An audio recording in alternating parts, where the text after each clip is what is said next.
Bienvenidos a la Iglesia Conventual de Santa Eufemia. Unas fiestas patronales en una ciudad no solo tienen que ser los actos religiosos a los que los devotos, en su día la ciudad, el ayuntamiento, la hermandad, las religiosas, realizan a Santa Eufemia. Para ser unas fiestas patronales tienen que ser unas fiestas con todo lo que ello conlleva.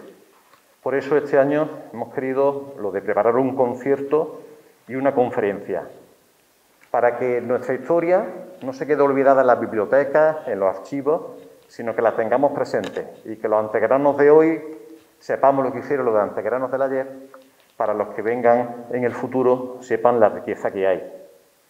El acto de hoy va a ser presentado por el catedrático don Juan Benítez.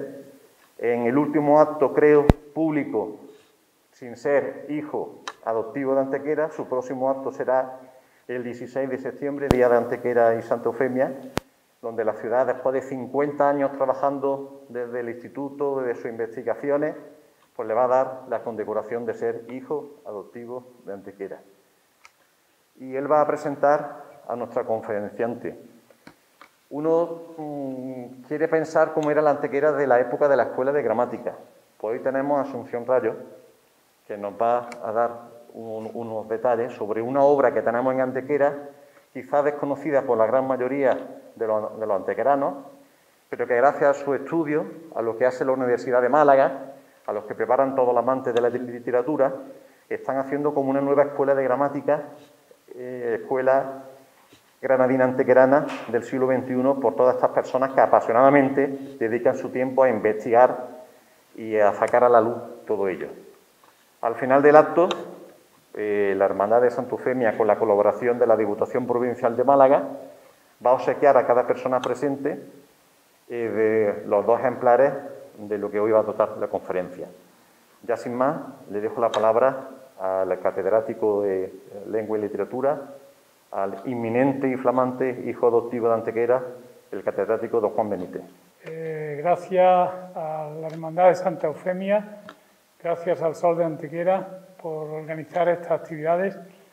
Y yo no sé a mi amiga Asunción lo que le parece. Yo viniendo ahora para acá y estando ahí esperándole a la puerta, se me ocurrió aquello del soneto de Lope: mi vida me he visto en tal aprieto, no en este sentido, pero yo por lo menos en mi vida me he visto en una situación como esta. Dar una conferencia en un coro bajo de un convento de clausura, para mí es algo verdaderamente muy significativo y muy emotivo. No sé para vosotros, pero desde luego único, para mí único. Y paso a presentar a Asunción. Es para mí una gran satisfacción, primero, darle las gracias a Asunción Rayo por haber aceptado ofrecernos esta charla, que será muy interesante como todo lo que hace ella. Segundo, felicitarla públicamente por haber sido nombrada académica numeraria de la Real Academia de Nobles Artes de Antequera recientemente. Y tercero, saludarla efusivamente, aunque no hemos podido hacerlo más que con el codo, porque hace años que nos conocemos, pero llevábamos tiempo sin vernos. Bienvenida a Antequera, Asunción. En estos extraños tiempos que nos ha tocado vivir, asustados por el dichoso COVID con tantas medidas de seguridad por nuestro bien, ofrecer una conferencia ya es atrevido, pero la personalidad de la conferenciante, la festividad que la ocasiona, la patrona de Antequera, Santa Eufemia, y el hacerlo en este recinto religioso donde tantas y tantas horas habrán rezado y cantado las monjitas de clausura, hacen bastante interesante el acto. No podemos perdernos en dar una extensa bibliografía de nuestra conferenciante, pero sí intentaré destacar algunos de sus méritos para que sepamos todos quién es. Espero acertar en la selección de estos méritos, ya que son muchos y variados los que tiene.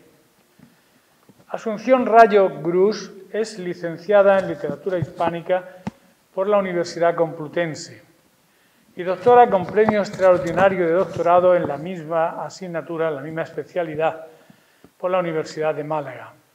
También es Premio Internacional de Lingüística y Crítica Literaria. Ha sido coordinadora de COU de Literatura Española. Allí la conocí yo precisamente hace ya muchos años, siendo yo profesor de literatura en el Pedro Espinosa y ella la que coordinaba la asignatura. y directora del Departamento de Filología Española y de Filología Románica de la Universidad de Málaga, así como miembro del Consejo de Gobierno, miembro de la Comisión de ANECA, ponente de Literatura Española de Selectividad, etcétera, etcétera. Asunción está en la Universidad de Málaga desde su fundación, de la que es catedrática de Literatura Española y está muy orgullosa de los buenos y muchos alumnos que han pasado por sus manos. Yo le decía que aquí hay varios que yo también me siento orgulloso de ellos porque efectivamente hemos tenido la suerte de tener muy buenos alumnos.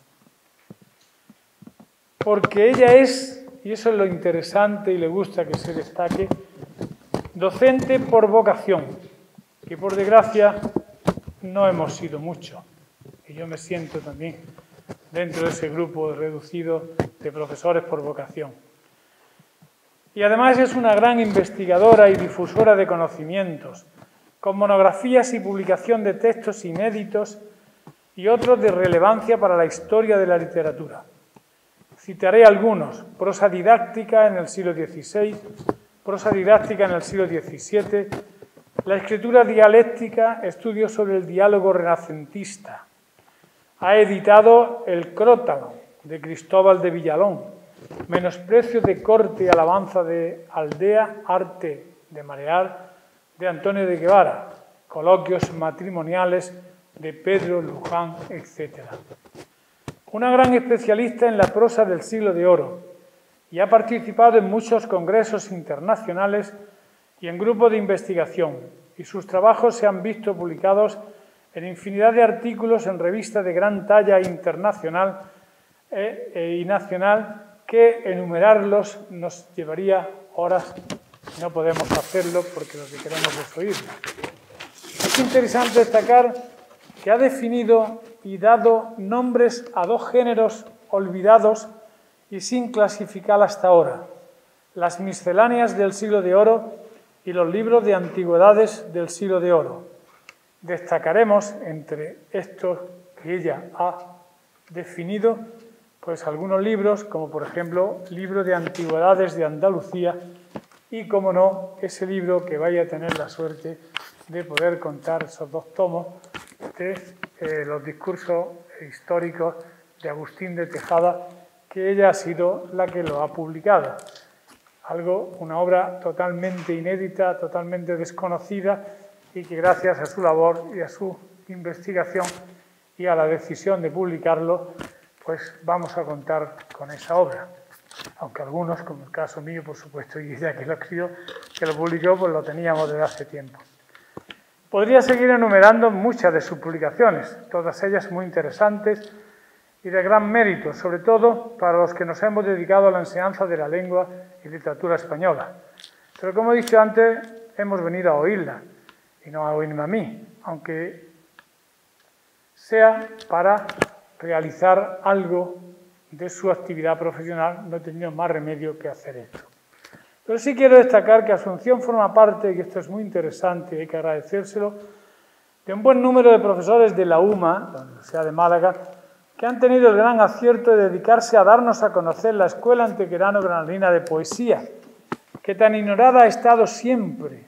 Yo hice filología románica en Granada y no oí nunca hablar de la Escuela Antequerano-Granadina. Lo he dicho montones de veces. Cuando me destinaron al Pedro Espinosa fue cuando me enteré quién es este señor. Y leyendo a Rodríguez Marín, oí algo, o leí, mejor dicho, algo. Y no fue hasta que editó Juan Luis Albor, que Asunción lo conoce también, la historia de la literatura, cuando en una nota a pie de página se habló de la Escuela Antequerano-Granadina de Poesía. Y eso ya fue a partir del 70 que terminé yo, el 71 o algo así. Le decía que efectivamente ha sido un gran acierto esto, y hay un grupo bastante interesante de profesores, compañeros de ella, que tienen a bien publicarnos los libros de los poetas de esta escuela y de los prosistas de esta escuela tan interesante. Siempre digo lo mismo, lástima que en esta larga lista de investigadores de esta escuela no haya aún ningún antequerano o antequerana, aunque sí miembros de la Real Academia de Nobles Artes de Antequera, que prácticamente son todos. Les deseo a ella y a José Lara, Belén Molina, Jesús Morata, Bautista Martínez Iniesta, aunque ya ha muerto, Jesús Majada y a otros tantos, que sigan avanzando en estas investigaciones y que nos las den a conocer con sus publicaciones. Gracias por aceptar venir hoy a hablarnos de un tema tan atractivo y sugerente como es Santa Eufemia, visión simbólica de la ciudad prodigiosa. Buenas tardes a todos. Lo primero, quiero agradecer esta presentación tan, digamos, amigable, cariñosa, en fin, no sé cómo definirla, de mi amigo y colega Juan Benítez. Quiero, en principio, también agradecer al Sol de Antequera y a la Hermandad de Santa Eufemia la invitación, estar hoy aquí para hablar de la Santa y de la ciudad de Antequera es para mí realmente un honor. Y el espacio que me envuelve me resulta también muy emocionante. Tener detrás precisamente la capilla de Santa Eufemia con su escultura es casi como sentirme que me está ella casi soplando lo que voy a decir de ella. Bueno, espero poder transmitir algunas ideas en torno a la relación y el significado de la Santa y de la ciudad suya, que es Antequera.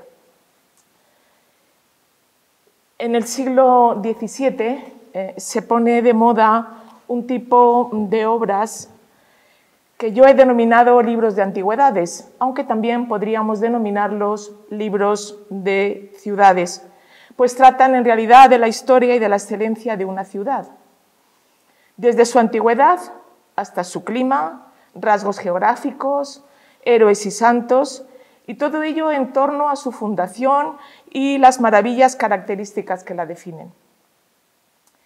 Es la culminación barroca de una actividad propia del humanismo.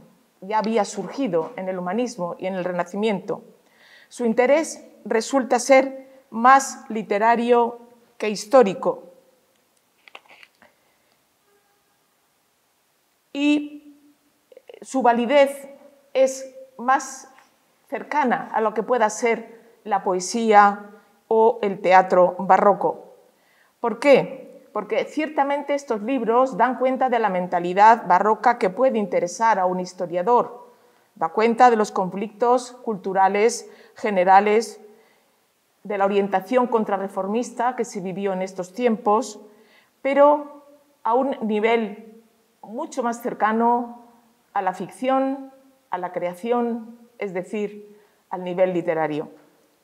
El antecedente más lejano de este tipo de obras es una obra de Leonardo Bruni, la Laudatio Florentinae Urbis, hacia 1400, que comienza a la manera ciceroniana sosteniendo que Florencia es de una naturaleza tal que en toda la tierra no se puede encontrar una ciudad más espléndida y distinguida, y destacando especialmente la virtud del estado de Florencia. Era pues un ejercicio retórico que se aprendía en las escuelas y en las cátedras de gramática, ese de resaltar las excelencias que la ciudad tenía. Grandezas inalterables, dependientes del clima, de la situación geográfica, del temperamento de los habitantes, y era también, por otro lado, una escritura que valía como propuesta de restauración y de recomposición, atendiendo no solamente a lo cívico de los edificios, es decir, fuentes, muros, puentes, ermitas, recalcando la fastuosidad que allí hubo en otro tiempo, especialmente en el tiempo romano, sino que era también la propuesta de restauración moral referida a usos y costumbres, es decir, sobre lo material de la urbs o urbe se recalca el significado de la civitas, ciudad.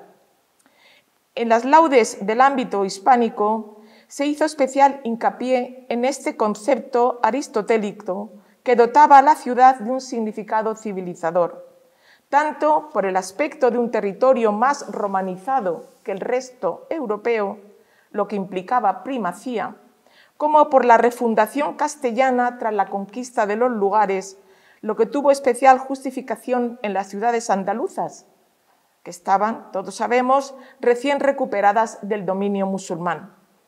La ciudad, teniendo que defenderse por sí misma, reunía a una élite guerrera y se configuraba con sus propias señas, mientras servía de puente hacia la cristianización de todo el territorio con respecto al rey y su gobierno. Tal propuesta encaja perfectamente con la actitud barroca de desasosiego ante las novedades y de sensación de pérdida y degradación causadas por el tiempo. Recuperar la urbe del pasado, realizando su panegírico, era la vía para restablecer un orden que se configuraba de acuerdo con principios aceptados por todos, ya que eran los legados por la antigüedad, esos principios civilizadores. La recuperación mediante la alabanza de un lugar conlleva su constitución en espacio de leyes, de cultura y de virtudes inherentes a su propia esencia. En este género, los libros de antigüedades, sin ninguna duda, Antequera sobresale más que ninguna otra ciudad, ya que tiene 4 obras escritas de esta índole en el siglo XVII, solamente en ese siglo. Agustín de Tejada Páez, que es el que está aquí presente, el que veis y el que voy a tratar, Discursos históricos de Antequera, compuesto entre 1587 y 1608, Francisco de Tejada Nava, Historia de la ciudad de Antequera, Alonso García de Yegros, Tratado de la nobleza y antigüedad de la ciudad de Antequera, con su descripción y sus inscripciones de epitafios y piedras antiguas romanas de los municipios de Singilia, Nescania, Ancio y Luro, que fueron en el Andalucía, en cuyo lugar sucedió Antequera. Esta obra es de 1609.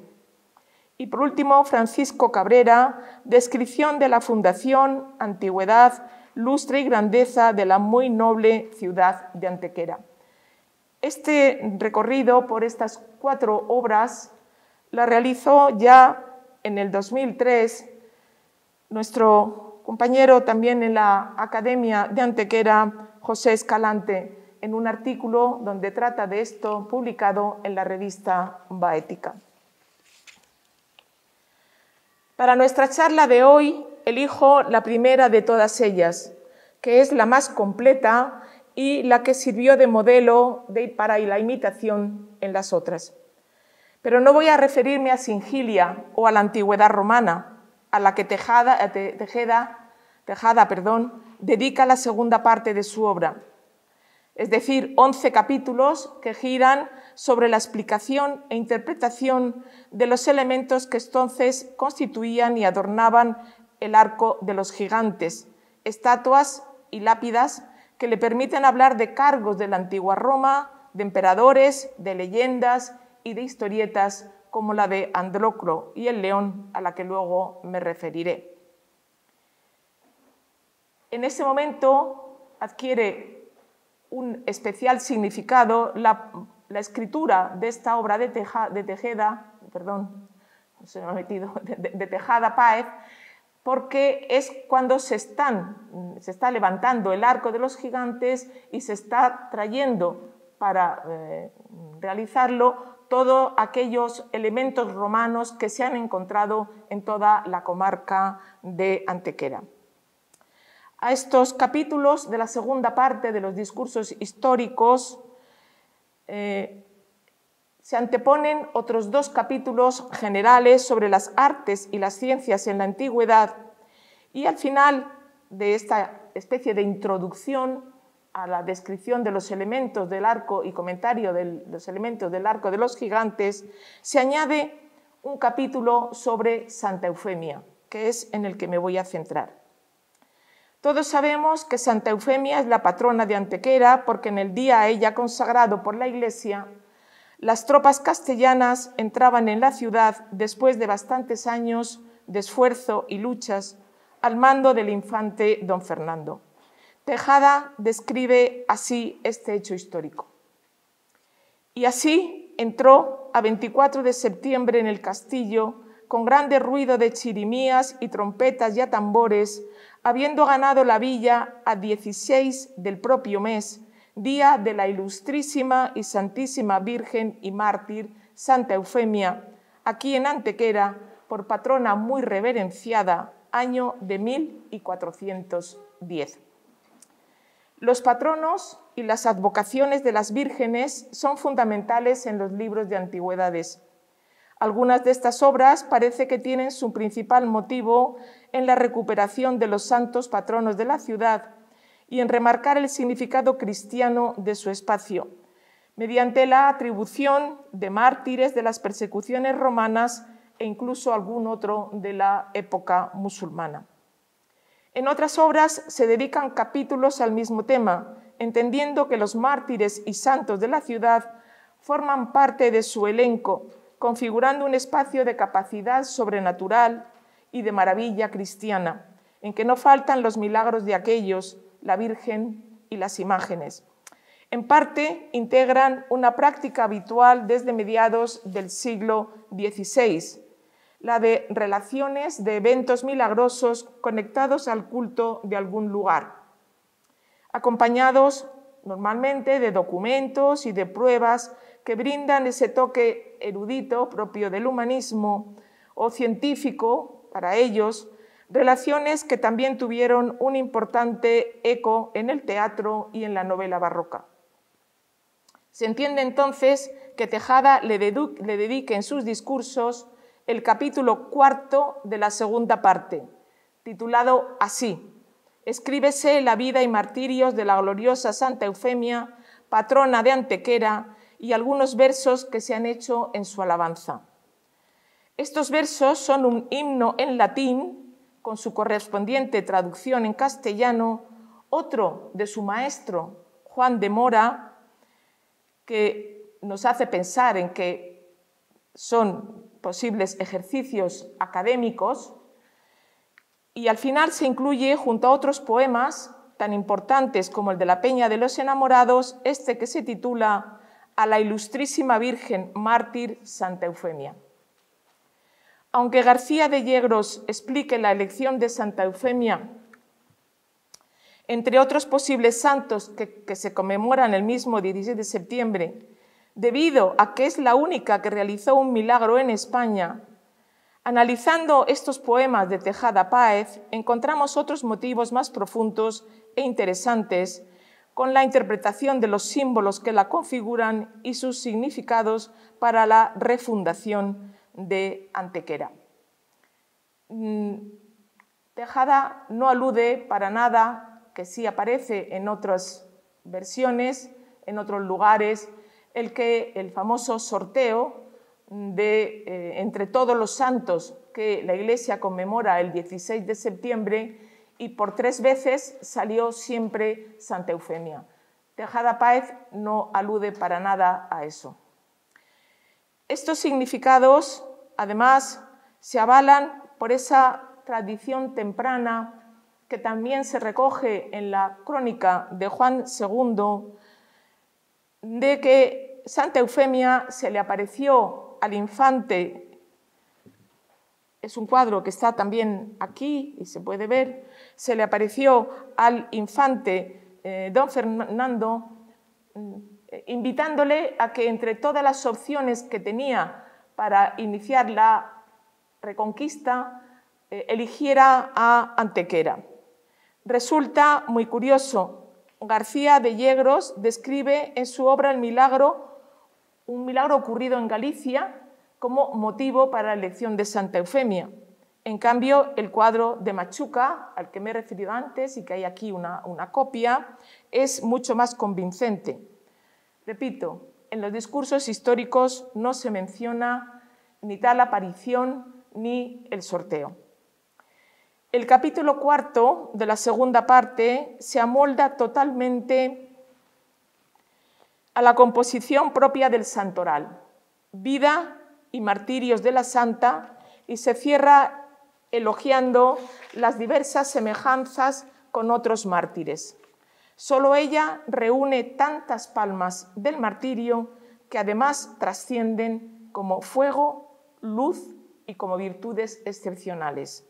Leo: enviándola por martirio a que triunfase en el cielo, a donde su ánima gloriosísima recibe el galardón de la constancia y firmeza, acrisolada y probada en cárcel, golpes, ruedas, fuegos, leones, duras puertas y finalmente hierro, que no fueron bastantes a hacer en ella impresión. Aclaro, hierro se refiere a arma blanca o espada. Lo aclaro porque es uno de los símbolos fundamentales a los que ahora después me voy a referir. Estos son los símbolos que vamos a ver, es decir, ruedas, fuego, leones y hierro.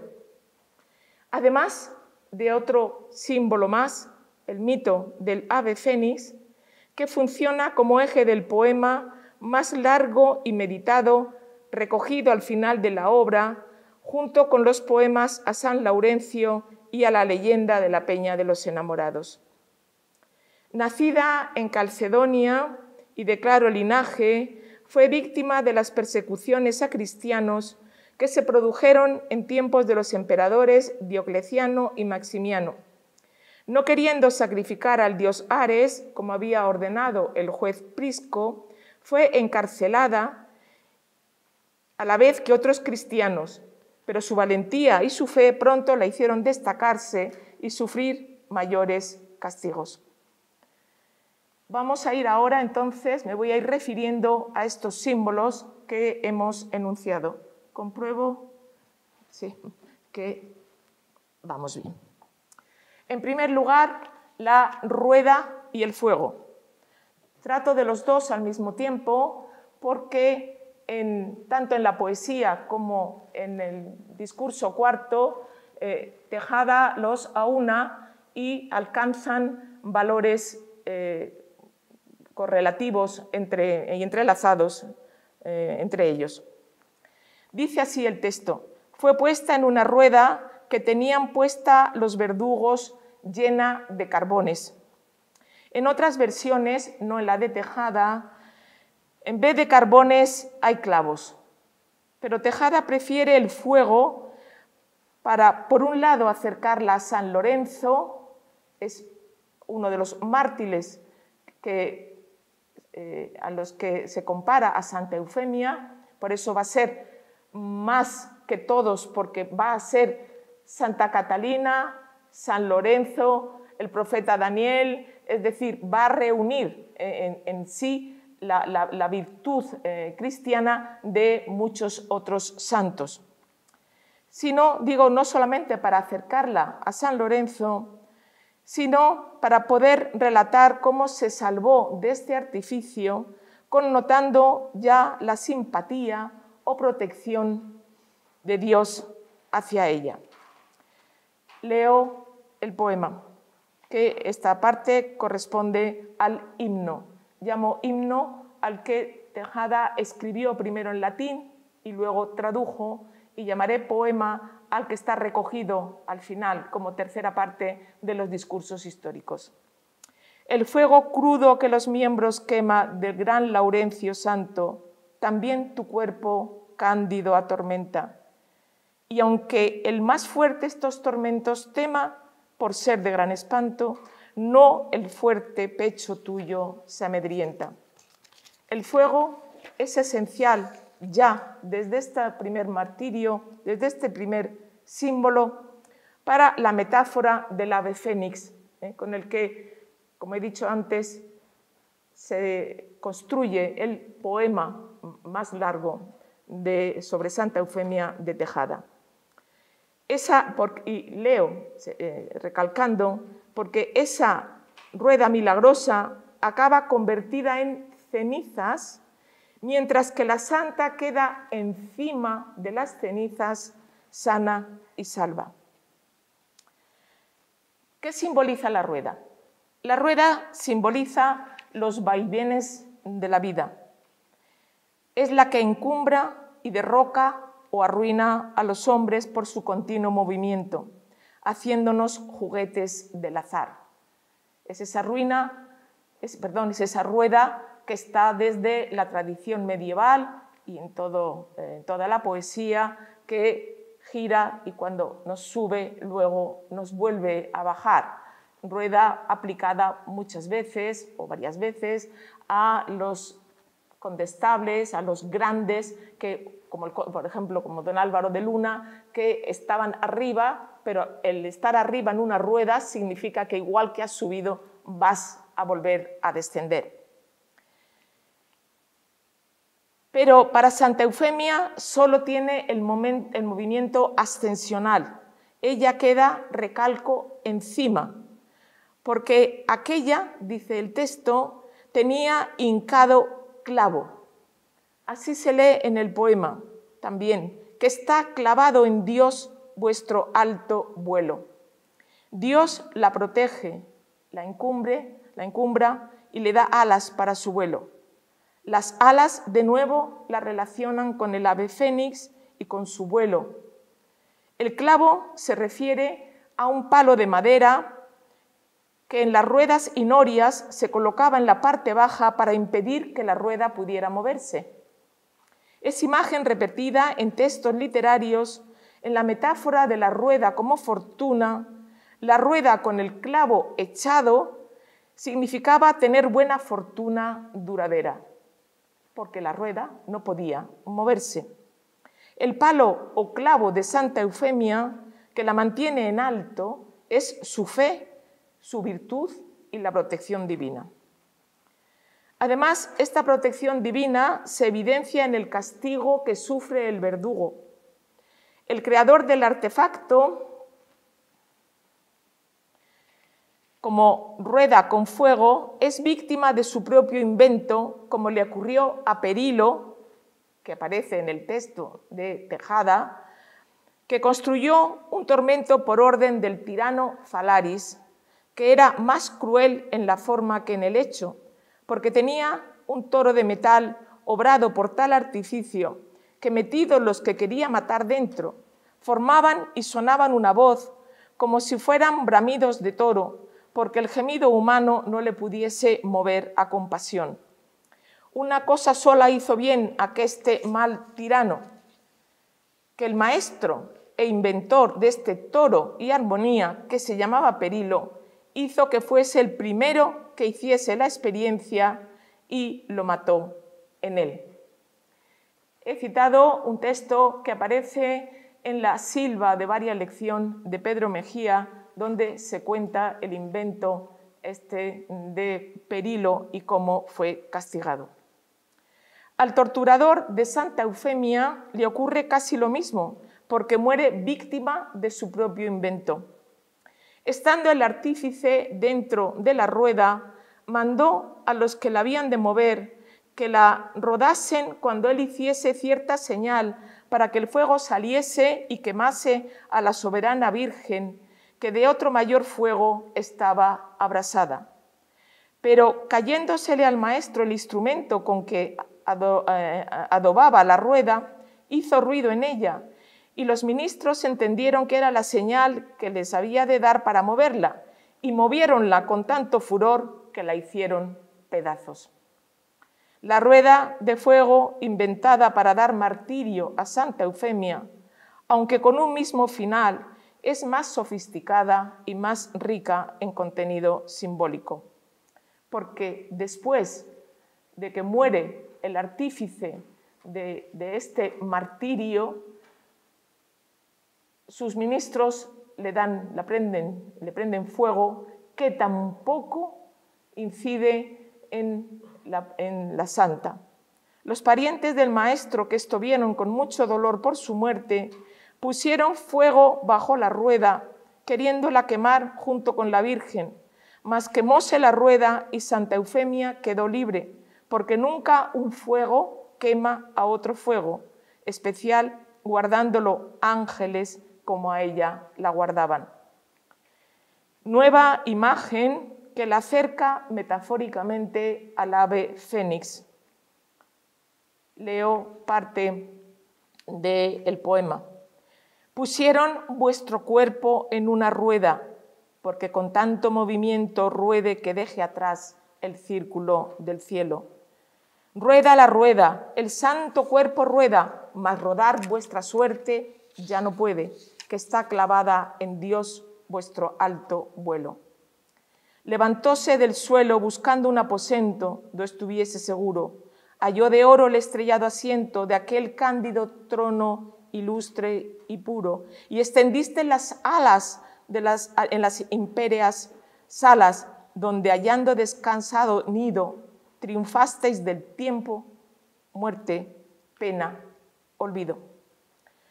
Los ángeles la defienden también de un intento de degollamiento. Por último, recordar, como ya he comentado, que la rueda la asemeja a Santa Catalina. Y paso a otro de los símbolos, que son los leones. Los leones no aparecen en ninguno de los dos poemas y en el discurso cuarto apenas merecen un párrafo. Sin embargo, son el símbolo más reconocido de los mártires cristianos en la época de las persecuciones y permiten relacionar a la santa con el profeta Daniel. La conexión acentúa la protección divina y la muy especial valoración de Eufemia, lo que también manifiestan las dos pruebas anteriores. Antes de arrojarla a los leones, Santa Eufemia sufre otros martirios.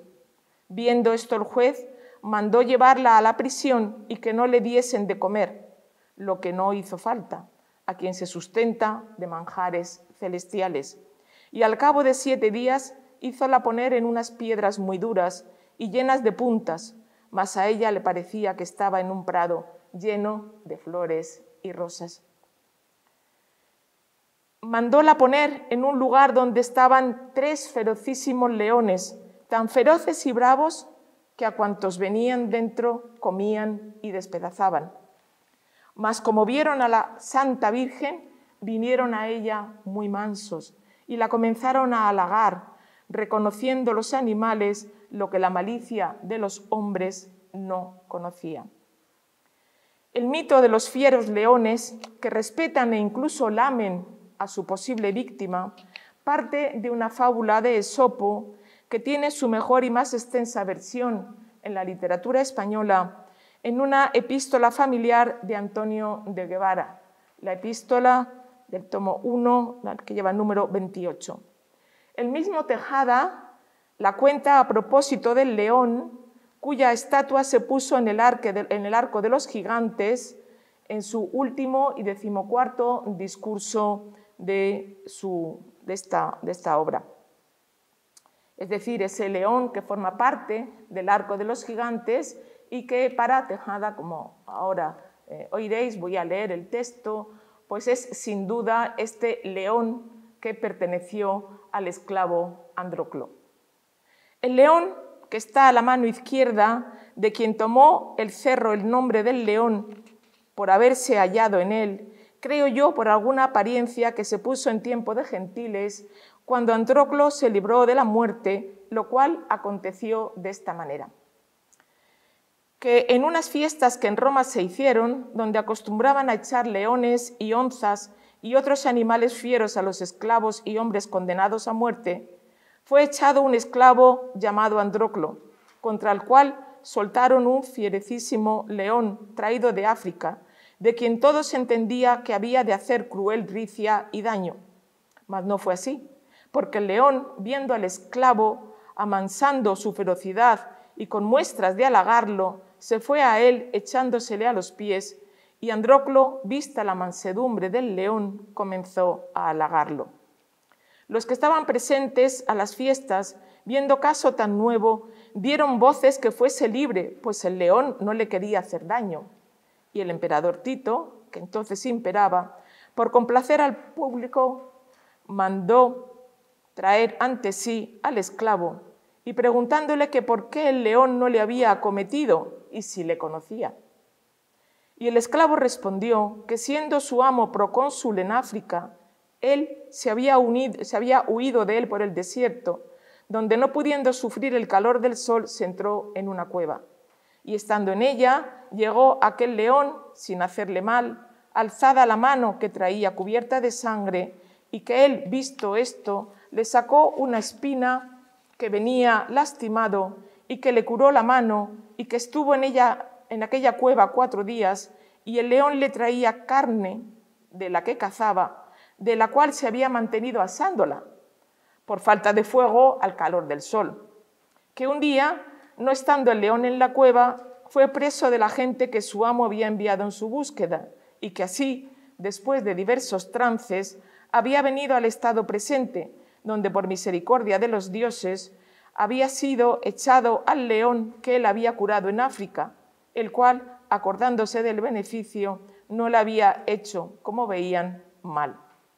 Y el emperador, espantado del agradecimiento del león, túvolo en mucho, y mandó librar al esclavo, e hízole merced del león, y él anduvo muchos días por Roma, llevando al león consigo, que a ninguno hacía mal.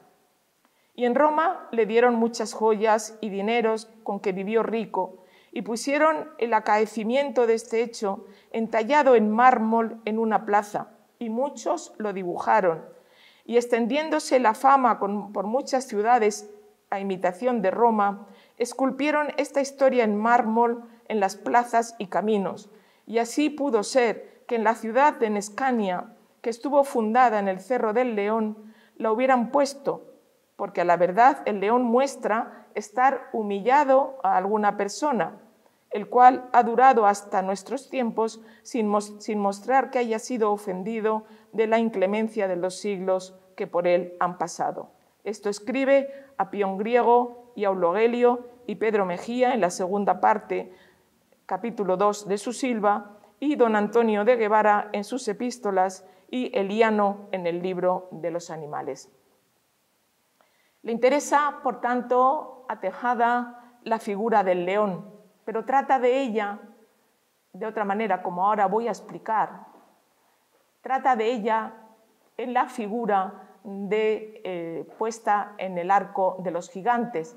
Por eso es curioso que insiste que esta historia se grabó en esculturas, se grabó en mármol, y que muchas ciudades, igual que Roma, copiaron esta escultura. ¿Para qué? Pues para, de alguna manera, demostrar que ese león que se había encontrado en Nescania era un león de la época romana y que pertenecía a esta leyenda o fábula, mejor dicho, de Andróclo. Digo curiosamente porque en la epístola guevariana, en la epístola de Antonio de Guevara, el motivo de explicar esta historia es porque un corresponsal le pregunta acerca de un tapiz en el que está dibujado este león paseando con su amo por Roma. Es más factible, evidentemente, que llegue una pintura o un tapiz que no que se hagan esas esculturas de mármol. Lo recalco simplemente para señalar esa intencionalidad de Tejada de demostrar la romanidad de Antequera. El león tiene, pues, especial significancia también para la ciudad, relacionada con Hércules. Recordad que el arco de los gigantes está también Hércules en medio, que en estos libros de antigüedades es el fundador más prestigioso y que por tanto se atribuye en la mayoría de las ciudades. En estos libros de antigüedades, las ciudades o bien están fundadas por Hércules o bien están fundadas por un nieto de Noé. Una y otra variable de una fundación, pues, ilustre y excelsa. La primera fundación de la ciudad la realiza, pues, Hércules. Esta segunda, tras la conquista, la realiza el infante don Fernando. Es un aspecto pagano de la ciudad, pero no menos importante para su prestigio. Tejada pasa casi por encima del símbolo del león referido a Santa Eufemia, porque pertenece a otra esfera de cualidades únicas del lugar, sin posible enlace con la santa arrojada a los leones, excepto la mansedumbre del león que descubre el respeto a la santidad de Eufemia. Paso a la llaga, el símbolo de la llaga en el pecho. La muerte se produce al fin tras diferentes martirios que resultan fallidos por la voluntad divina manifiesta en la presencia de los ángeles. La muerte se produce con una herida en el costado. Leo el texto. Dióle con una espada por el costado, abriendo puerta al sagrario, donde tanto tesoro de amor estaba encerrado, enviándola por martirio a que triunfase en el cielo. Dato que también se recoge en los poemas, demostrando su relevancia, incluso podríamos decir el hincapié de Tejada en este hecho, en la muerte por una espada abriendo el costado, ya que aparece tanto en el himno como en el poema. En el himno, porque aunque sea la materia fina de oro en vuestro renombre y de vuestro martirio y dulce vida, es tu pena sellada y guarnecida de esmalte más lustroso con la llaga del pecho, cuya purpúrea sangre el sello ha hecho, tornando tu martirio más famoso. Y así, aunque son los 3 martirios oro, el hermoso decoro que el tuyo adorna de artificio claro lo vuelve más insigne, ilustre y claro. En el poema más extenso todavía se aumenta más, adornándolo con epítetos y metáforas que lo elevan a la máxima categoría.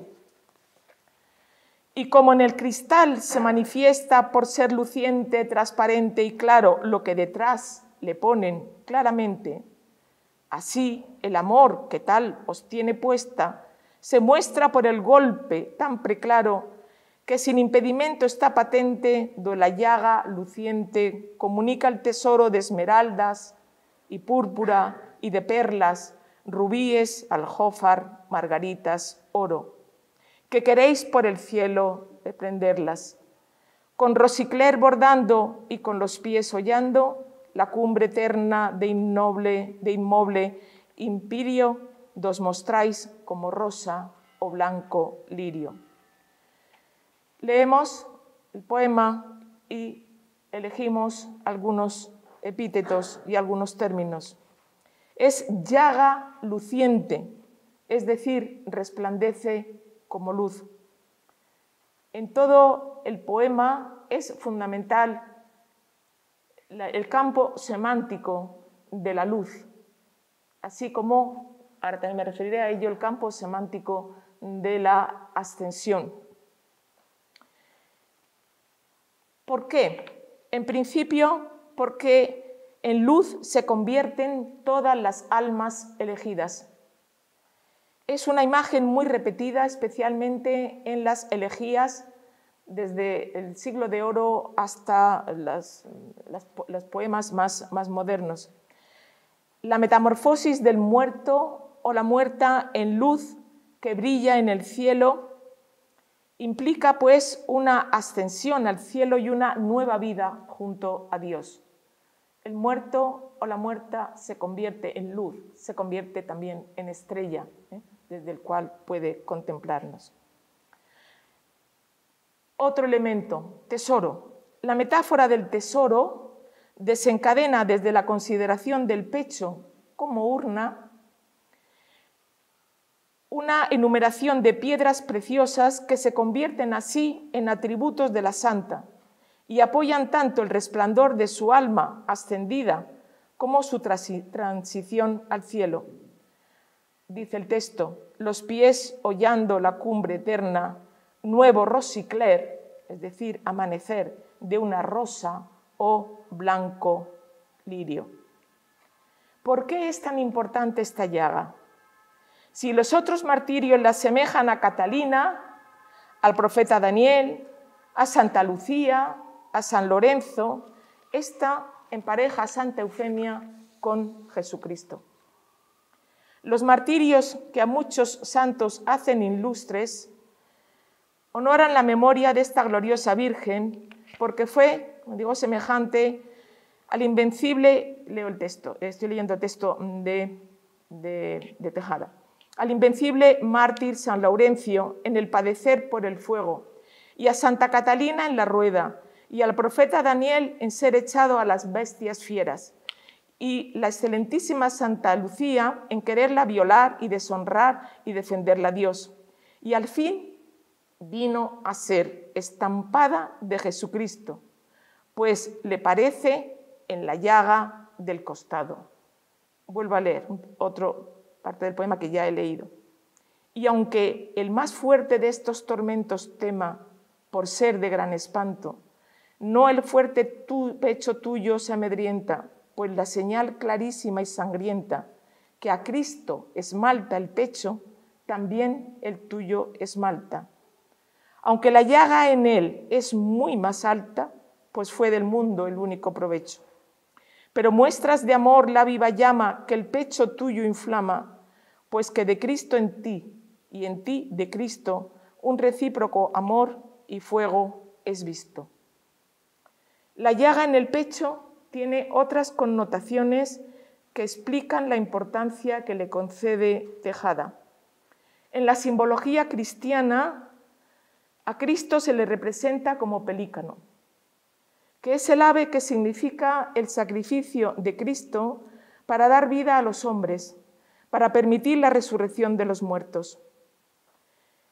En el mito se le atribuye al pelícano, cuando el pelícano vuelve a su nido y encuentra a sus hijos muertos, a sus polluelos muertos, se abre el pecho y con su sangre los resucita. El pelícano se abre el pecho para con su sangre alimentar a sus hijos y devolverlos a la vida, igual que Cristo se inmola en la cruz para con su sangre salvar a sus hijos, los hombres. La llaga en el pecho connota así, ya aplicándola a esta santa, también la sangre derramada en la guerra para la conquista de Antequera, devolviéndola a la ciudad, a su esencia cristiana, interrumpida y perturbada por la dominación musulmana. Todo ello y el parangón con Cristo ayuda también a la asimilación de Antequera con Jerusalén. Es uno de los motivos de estos libros de antigüedades, la sacralización del espacio urbano, descubriendo en su ciudad a la antigua Jerusalén. Tejada Páez lo hace identificando el cerro de Vizcarao o de la Vera Cruz de Antequera con el monte Calvario. Cito de nuevo texto de Tejada.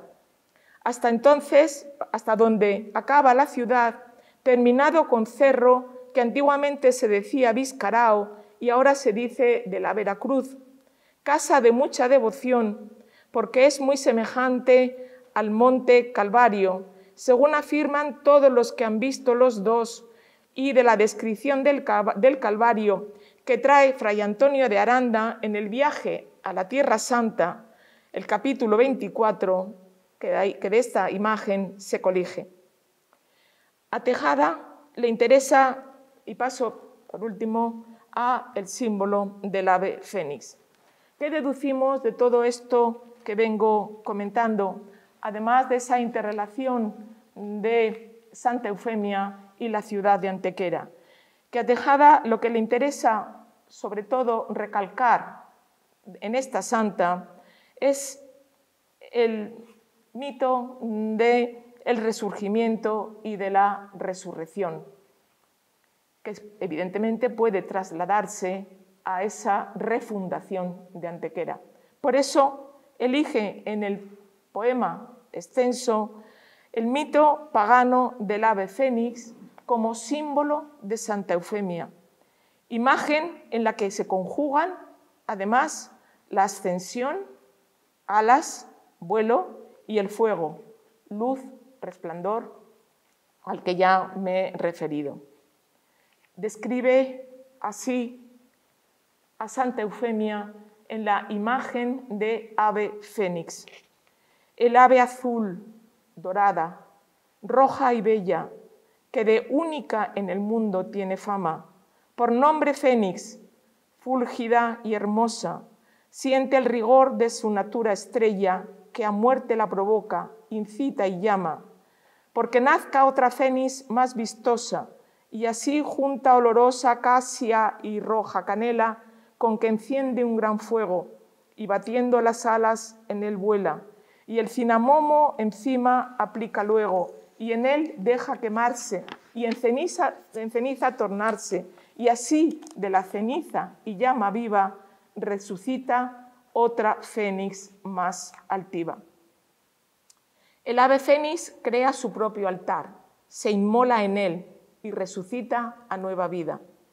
La imagen bella de esta ave única le permite un despliegue de elementos coloristas y la apelación a casi todos los sentidos: el oído, canto de las aves; el olfato, perfumes exóticos; y a la conjunción de ambas en las flores. Se llena así el poema de comparaciones y metáforas que abocan a la metamorfosis de Eufemia en santa y santa única, y a la metamorfosis de la ciudad. Ambas se purifican tras el sacrificio para lograr su excelsitud. El ave fénix es un mito o fábula desde la antigüedad, una preciosa ave de vistosos colores y de hermoso penacho, los bizarrísimos airones, los encrespados penachos de la misma fénix, decía Gracián. Es única en su especie porque vive 500 años y solo hay una en el mundo a la vez. Y cuando estos pasan, los 500 años, se prepara un altar, trae maderas nobles, enciende el fuego y se quema. De sus cenizas nace un gusanillo, este se convierte en polluelo y luego en espléndida ave. Vuelve a su tierra y es muy difícil verla. Y estos son los valores simbólicos de la fénix: ser única y ser capaz de resucitar.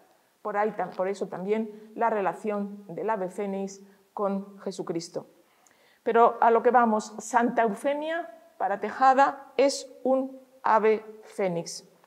Tras el martirio de la rueda, dice en el poema, levantóse del suelo buscando su aposento, do tuviese seguro. Halló de oro el estrellado asiento de aquel cándido trono ilustre y puro, y extendistes las alas en las empíreas salas, donde hallando descansado nido, triunfasteis del tiempo, muerte, pena, olvido. Se elige a Santa Eufemia por sus merecimientos, por los atributos de sus martirios que pueden aplicarse a la sacralización de la ciudad en el contexto de conquista como refundación, y se trasladan estas cualidades memorables a la identidad gloriosa de la ciudad. Se valora la importancia dada a la conquista de la ciudad por el infante don Fernando y los nobles castellanos, que se convierte y desgrana en motivos épicos en la primera parte de los discursos. La nueva ciudad, aún siendo urbs mora, pues conserva murallas, calles, mezquitas convertidas en iglesias, tiene que metamorfosearse en ciudad cristiana. Esta transformación responde a la idea del papel civilizador de la ciudad, cuya misión es, en la nueva comunidad, crear leyes, instituciones, costumbres. El patronazgo de una santa como Eufemia brinda especial excelencia al espacio recuperado como espacio cristiano y prodigioso. Muchas gracias por su atención.